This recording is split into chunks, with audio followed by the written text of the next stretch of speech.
Avant de commencer cette vidéo, je tiens à préciser qu'il est très important d'activer la cloche, sans quoi il est peu probable que vous soyez notifié après la sortie d'une vidéo. Ceci étant dit, commençons.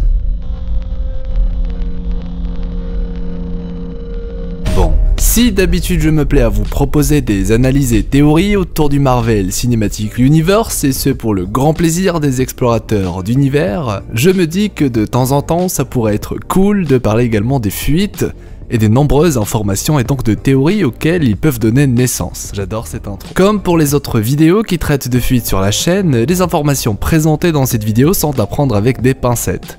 Je le répète encore une fois, le but premier de ce type de vidéo, c'est de passer un agréable moment tous ensemble entre fans du MCU et surtout de stimuler notre imaginaire. Du coup, entre collecte silencieuse, malédiction ou encore ultime sacrifice, installez-vous confortablement, respirez un bon coup. Aujourd'hui, je vous propose un voyage entre fuites, analyse et théorie. Un voyage qui, vous l'aurez compris, va se concentrer autour des fuites d'Avengers 4 Endgame.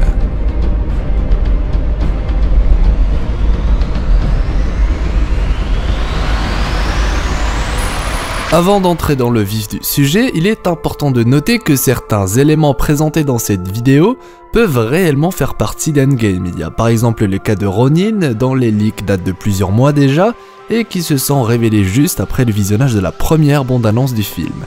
Du coup, il existe bel et bien un risque de se faire spoiler, aussi minime soit-il. Du coup, comme pour les autres vidéos qui traitent de fuite, maintenant que vous êtes prévenus, explorant l'antre sinistre et infernal des leaks consacrés à Avengers 4 Endgame.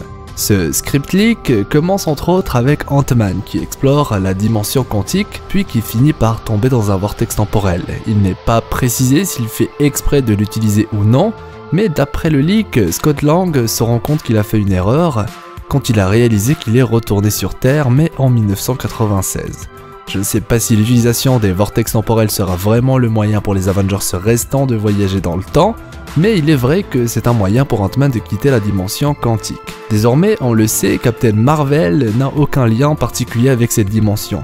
Du coup, cette idée de Captain Marvel en sauveur ne fonctionne plus, et puis j'aime bien l'idée selon laquelle les vortex temporels seront le seul moyen pour Scott Lang d'être de retour. A noter que ce retour en 1996 peut être intéressant en plus de renvoyer à la séquence du trailer d'Endgame, séquence dans laquelle Scott Lang est présent dans une ancienne vidéo d'archives du Shield. En plus d'utiliser un vortex temporel, Ant-Man est décrit comme étant à la recherche d'une technologie Kree, une technologie qui permet, selon les leaks, de donner naissance à un dispositif permettant de voyager dans le temps. Élément qui aurait pu être sympa si une technologie pareille était au moins présentée dans Captain Marvel. Ici, pour être honnête, je ne trouve pas l'idée très pertinente que les Kree possèdent un tel dispositif et puis, disons-le, c'est un peu gros. Toutefois, il y a un élément que je trouve vraiment intéressant, pour ne pas dire vraiment fou. Dans ce leak, Fury finit par rencontrer Scott Lang et il pense qu'il est un Kree. Mais Scott Lang finit par lui raconter certains événements qui vont faire douter Nick Fury et qui finira par le croire. D'ailleurs, c'est via cette discussion que Fury comprend que Captain America est vivant, et qu'il continuera donc ses recherches bien plus tard jusqu'à le retrouver, créant par la même occasion l'un des nombreux paradoxes qu'une œuvre qui traite de voyage dans le temps peut rencontrer. Car oui, si Ant-Man confie à Fury que Captain America est vivant alors que Fury l'a trouvé dans le futur, mais que dans le passé il n'est pas censé être au courant, du moins pas avant que Scott Lang ne soit de retour dans le passé pour le prévenir, bref, c'est un sacré paradoxe et franchement, l'idée me plaît. En plus de lier Endgame au sauvetage de Steve Rogers, hâte d'avoir votre avis sur le sujet. Le leak se poursuit, cette fois du côté de Tony Stark et de Nebula. À bord du Benatar, il découvre que Rocket avait commencé l'installation d'un système quantique qui permet de voyager entre certains points dans l'univers. Nebula remarque alors qu'il reste une batterie Annulax, ce qui va donc leur permettre d'alimenter le moteur du vaisseau.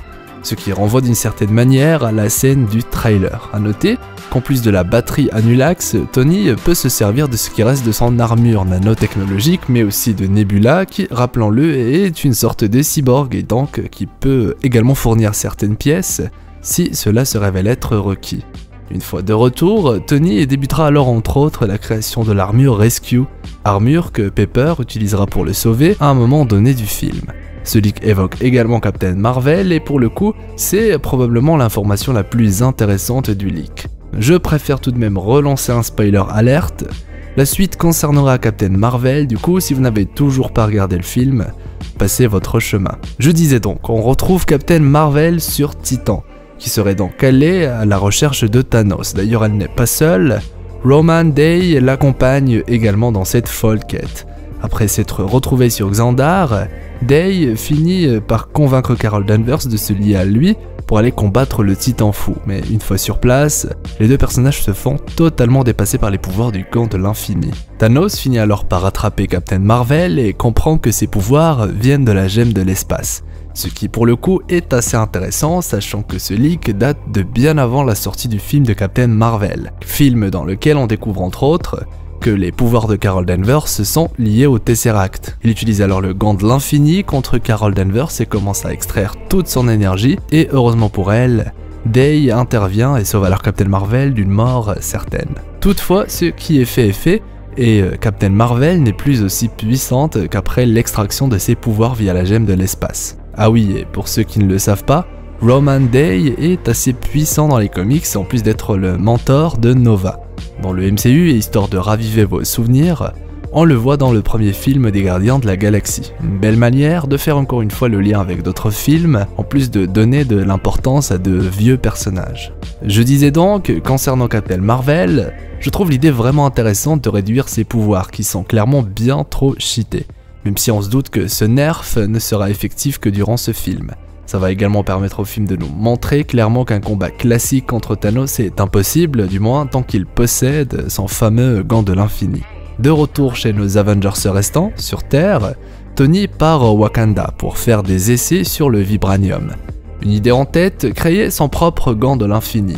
Grâce aux recherches de Shuri sur Vision, il arrive à recréer une composition similaire à celle d'une pierre de l'infini, à l'image de son arc réactor, le tout dans le but de tester l'efficacité du vibranium à contenir les pouvoirs d'une gemme de l'infini. Toutefois, ces tests se résolvent par un échec et après les conseils de Thor, ils iront à la recherche des restes de Mjolnir, auparavant détruits par Hela.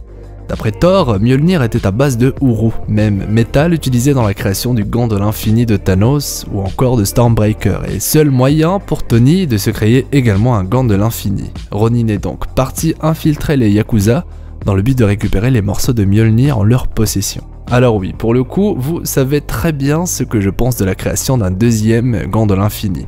J'y ai même dédié une vidéo entière, une vidéo dans laquelle je traite entre autres les facultés magiques du Uru, la faille du gant de Thanos ou encore la quête singulière de Tony dans la création d'un deuxième gant de l'infini. Si vous avez envie d'en savoir davantage, vous trouverez le lien en description. Pour le coup, l'utilisation du Uru de Mjolnir, j'aime beaucoup, surtout que le MCU ne nous indique nullement ce qu'il est devenu de ses restes, et ce depuis les événements du Ragnarok. Ce sera donc, pourquoi pas, l'occasion de nous livrer certaines réponses. Une chose est sûre, l'idée est vraiment assez bonne. D'ailleurs, selon ce leak, Vision serait de retour en tant qu'intelligence artificielle cette fois, pour les aider à la création de ce deuxième gant de l'infini, ce qui nous permet donc d'en conclure que Shuri avait au moins réussi à sauver son esprit. De son côté, Thor se met en quête du Valhalla, une idée en tête, convaincre Odin, le père de toute chose, de lui fournir une armée. Nous sommes plusieurs à avoir traité l'idée d'une armée pour Thor, mais le Valhalla, il ne me semble pas que cela ait été mentionné et l'idée semble intéressante. Les pouvoirs des dieux d'Asgard sont encore très mystérieux. Nous avons par exemple eu l'occasion de voir Heimdall invoquer le Bifrost dans Avengers 3 en faisant appel à la magie noire d'Odin, alors qu'il est censé être mort. La hache de Thor lui permet également d'invoquer le Bifrost, en plus d'être capable de contrer les pouvoirs du gant de l'infini. Du coup, l'idée d'une armée des morts face en Valhalla, ça me plaît et c'est pas si farfelu que cela. A voir comment cela sera amené, qui sait, on aura peut-être l'occasion de voir l'armée des Valkyries à l'œuvre dans Endgame. D'ailleurs, notre Valkyrie préférée sera une nouvelle fois accompagnée de Hulk, qui d'après ce leak semble avoir un rôle clé. Il est tout simplement celui qui est capable de résister au pouvoir du gant de l'infini de Tony Stark, même si je pense sincèrement qu'il ne sera pas celui qui portera le coup final, celui qui devra claquer des doigts pour tout remettre en place. Pour le coup, selon moi, seul Tony Stark lui-même ou encore Steve Rogers, alias Captain America, seront aptes à performer le snap final, et ce au prix de leur vie. Une sorte d'ultime sacrifice pour le bien de l'humanité, pour le bien de l'univers. Et comme Captain America n'a pas été très important dans Avengers 3, les réalisateurs vont probablement lui donner cet honneur, lui qui nous a été clairement présenté, et ce depuis le début, comme le personnage qui n'hésitera pas une seule seconde à se sacrifier pour sauver les autres. De quoi inscrire une fois pour toutes Steve Rogers dans la légende, et ça c'est beau. Après tout, le film n'aura pas la même saveur sans une perte aussi importante, surtout après la grande claque que propose Avengers 3. Finir sur une happy end totale, c'est le meilleur moyen d'anéantir tout ce que le MCU a bâti jusqu'à présent, alors qu'un sacrifice comme celui-ci pourrait clairement mettre tout le monde d'accord. Avant de clore cette vidéo, j'en profite pour vous remercier pour tout votre soutien et surtout pour votre bienveillance à l'égard de mes vidéos. C'est vraiment une folle aventure et je tenais à vous remercier. Voilà, pour ma part, je me ferai un plaisir de continuer à vous faire rêver à travers mes vidéos, qu'elles soient autour du MCU ou non, et je compte sur vous tous pour me soutenir avec le like, le fameux pouce bleu avec le gant de l'infini. C'est très important et ça récompense le travail fourni. Vous pouvez bien évidemment partager la vidéo avec vos amis grâce à la dimension miroir si vous êtes un sorcier. Et comme d'habitude, n'hésitez pas à me dire dans les commentaires ce que vous pensez de tout ça, à me partager toutes vos idées et théories les plus folles concernant ces leaks ou autres. Je me ferai un plaisir de lire tous vos commentaires et d'essayer de répondre un maximum. Si c'est votre première fois sur la chaîne, vous êtes naturellement les bienvenus dans notre équipage d'explorateurs. Plus vous n'avez aucune excuse, sachant que c'est totalement gratuit. Qui sait, on aura peut-être les 100 000 pour Endgame. D'ailleurs, on a récemment installé un moteur quantique qui nous permet de voyager très vite. Enfin bon, je m'égare. Ah oui, je suis sur Instagram et Twitter, si cela vous intéresse. Le lien est en description, c'est le meilleur moyen de suivre mon actu. Il est également possible de soutenir la chaîne via Tipeee ou Utip en regardant des publicités. Encore une fois, tous les liens sont en description. C'est ainsi que s'achève ce voyage qui j'espère vous aura plu. Comme précisé, si vous avez envie d'en savoir davantage sur le gant de l'infini, de sa création, encore de la quête singulière de Tony Stark dans Avengers 4 Endgame, je me permets de vous glisser le lien de la vidéo en annotation. Quant à moi, je vous souhaite une agréable journée ou soirée. C'était Hirosef, l'explorateur d'univers, pour vous servir. Si tu as envie de rejoindre mon équipage d'explorateurs d'univers, tu peux t'abonner directement en appuyant sur ma petite tête assez creepy. C'est gratuit hein, et ça fonctionne également avec un smartphone ou une tablette. Vous avez envie de soutenir financièrement la chaîne, c'est désormais possible. Et si vous êtes sur Twitter, eh ben je sais pas ce que vous attendez pour me follow.